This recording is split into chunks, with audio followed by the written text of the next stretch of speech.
ወገኖቻችን አለቁ፣ ደቀቁ፣ ታረዱ፣ ደማቸው ፈሰሰ። ቤተ ክርስቲያን ተሰደደች፣ ተቃጠለች። ማን ይፍረድ?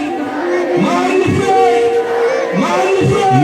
እናምናለን መልስ እንደምሰጥ እናምናለን እናምናለን። የተቀመጣችሁ ተነሱ። ፈጣሪያችንን ልንማጸን ሞት እንዲበቃ፣ ስደት እንዲበቃ፣ መታረድ እንዲበቃ ማተብ ያሰረ የተዋህዶ ቤተክርስቲያን ካህን ምዕመን መወገሩ መሰደዱ እንዲበቃ እንድንማጸን አሁንም ደጋግመን የምንጸልየው መድኃኔዓለም ቅድስት ቤተክርስቲያናችንን ተዋህዶ ሃይማኖታችንን ከፈተና ይጠብቅልን። ይጠብቅልን። ማን ይጠብቅልን? ማን ይጠብቅልን? በምስራቅ አርሲ ወገኖቻችን ኦርቶዶክሳውያን ባይሆንም ሰው ቢሆንም ቤተክርስቲያን መታረድን አትደግፍ። ማንም ሰው በሰብአዊነት ሊደረግ የማይገባ እጅግ አሳፋሪና አስከፊ ድርጊት በኦርቶዶክሳውያን ላይ ተደርጓል። ወገኖቻችን እንደ ሽንኩርት ተልጠዋል፣ እንደ ጎመን ተቀርድደዋል፣ ለአውሬ ለአናብስት ተሰጥተዋል፣ እንደ በግ ታርደዋል።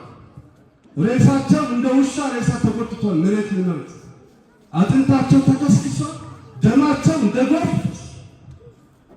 ይሄ የተደረገው በሀገራችን በኢትዮጵያ በሚያሳዝን መልኩ ሰው ነኝ ከሚል አንድ ግለሰብ ወይም ሰው ነኝ ከሚል አካል የማይጠበቅ የአውሬነት ተግባር በኦርቶዶክሳውያን ወንድሞቻችን ላይ ተፈጽሟል። እንባቸው ፈሷል፣ አልቅሰዋል። በተደጋጋሚ ዛሬ ይቆማል ነገ ይቆማል ስንል ሊቆም ነገር የለም።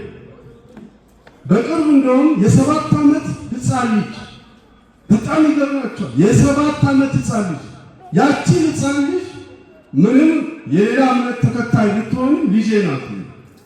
ያቺ ሕፃን ልጅ ከዚህ በኋላ አማራ አልሆንም እያለች ነው በመትረየስ አናቷን ተመታ እዛ የተደፋች።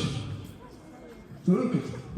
እግዚአብሔር የበቀል አምላክ፣ እግዚአብሔር ተዋጊ፣ እግዚአብሔር ፈራጅ፣ እግዚአብሔር ይበቀላል፣ እግዚአብሔር ይፈርዳል። ማን ይፍረድ? ማን ይፍረድ? እስቲ ለአርሲ ምዕመናን እጃችሁን አንሱ፣ እጃችሁንም እንባችሁንም አንሱ፣ ከፍ አድርጉ። እግዚአብሔር ተዋጊ ነው በሉ። ድምፃቸው አይሰማም። እግዚአብሔር ተዋጊ ነው በሉ። ስሙ እግዚአብሔር ነው። እግዚአብሔር ተዋጊ ነው። ስሙ ማን ነው? እግዚአብሔር ነው። ማን ይዋጋ? ማን ይዋጋ? ኃይል ማን ነው?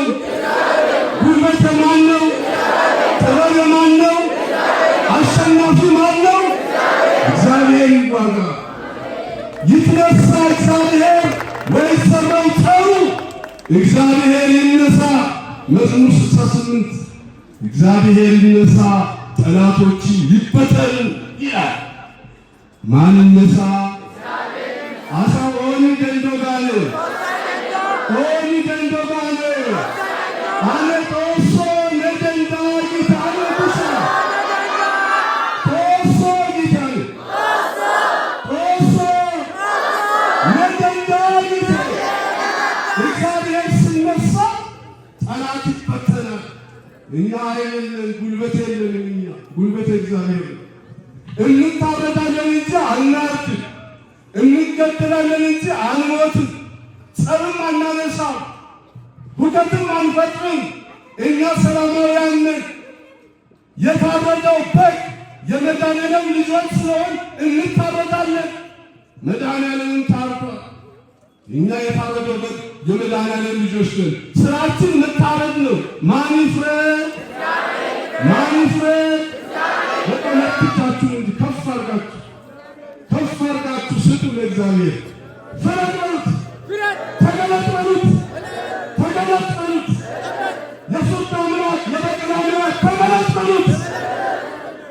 መቼ እንታረድ? እስከ መቼ እንገፋ? እስከ መቼ እንሰደድ? እስከ መቼ እንፈናቀል? ስደቱ በዛ፣ ሞቱ በዛ፣ መታረዱ በዛ።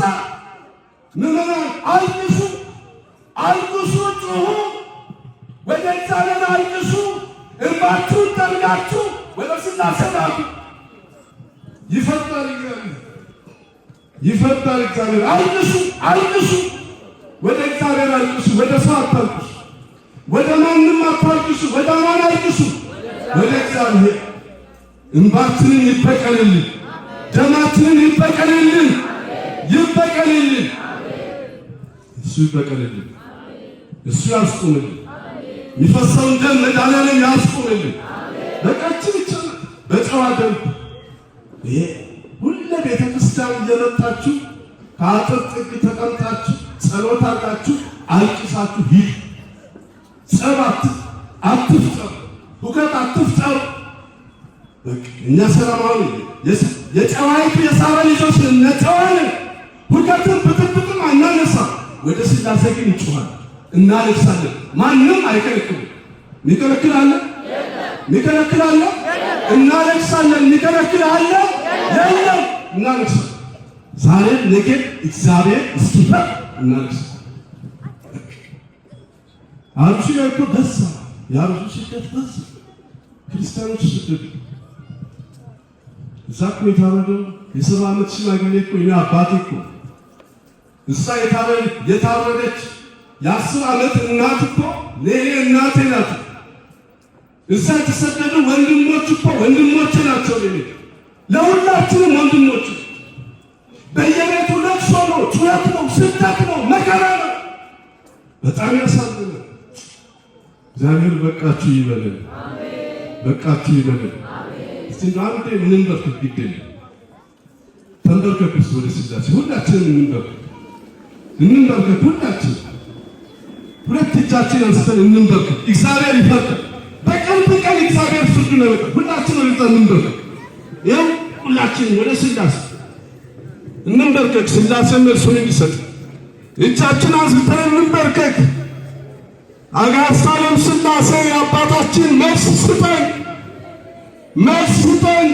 ከአርያም ክንድህን ላክልን፣ ፍርድህን ላክልን። ወገኖቻችን አለቁ፣ ደቀቁ፣ ታረዱ፣ ደማቸው ፈሰሰ። ቤተ ክርስቲያን ተሰደደች፣ ተቃጠለች።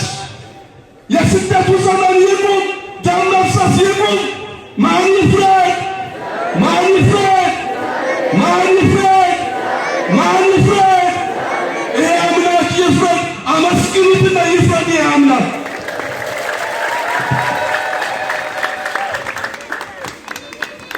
በቃ የሥላሴ ነግረናል። በቃ ከእሱ መልስ ይጠብቃል።